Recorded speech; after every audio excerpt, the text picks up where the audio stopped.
आपके शहर सागर में पहली बार मोबाइल ऐप के जरिए जेसीबी, क्रेन, हाइड्रा, पोकलैन इत्यादि मशीनें किराए पर उपलब्ध। प्रथम ग्राहकों को 1500 रुपए तक की छूट। तो देर किस बात की, मशीनें चाहिए तो पाईरेंट ऐप पर आइए।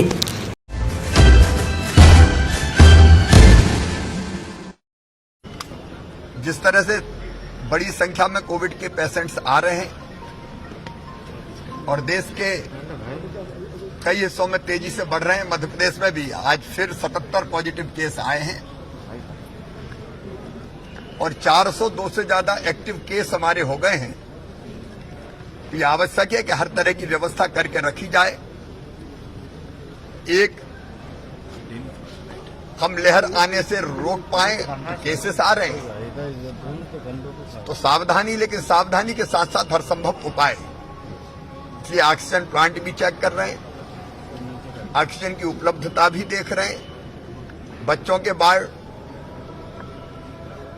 Isolation beds, oxygen beds, ICU beds, HDU beds, उनमें सारे उपकरण, दवाइयों की व्यवस्था, फिर ऑक्सीजन का ऑडिट भी होता रहे, फालतू न चले, इसलिए जो आवश्यक ट्रेनिंग है वो,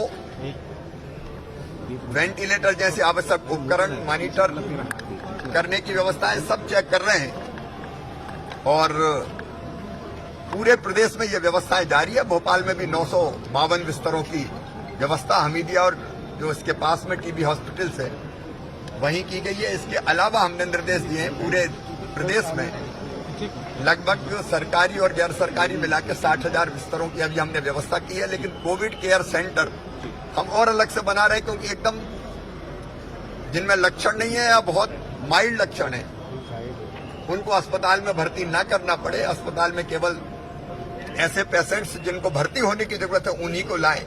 वो कोविड केयर सेंटर्स अलग से होंगे, उनको भी सक्रिय उनको भी फिर से तैयार किया जा रहा है। हमीदिया की व्यवस्थाओं से कितना संतुष्ट है? ये अभी व्यवस्थाएं ठीक है जो मैंने देखी, और चाहे ऑक्सीजन की व्यवस्था हो, चला के देखने की व्यवस्था हो, वेंटिलेटर्स हो, सारी व्यवस्थाएं, जितने बिस्तर है उसके हिसाब से सारी व्यवस्थाएं की गई। देखिए, हम तैयार हर परिस्थिति के लिए रहे, लेकिन अब तक जो प्रमाण है दुनिया के और देश के, डेल्टा की दूसरी लहर जितनी घातक थी, अभी उतने सीरियस पेशेंट्स नहीं आ रहे। मैं भविष्य के बारे में हम लोग नहीं कह सकते। मैं जनता से यही अपील करना चाहता हूं कि घबराएं नहीं, लेकिन सतर्क रहें और जो सावधानी आवश्यक है, मास्क लगाए रखने से लेके अनावश्यक भीड़ ना करें और कोविड एप्रोप्रिएट बिहेवियर करें, वो जरूरी है। हमको घबराना नहीं है, धैर्य रखना है।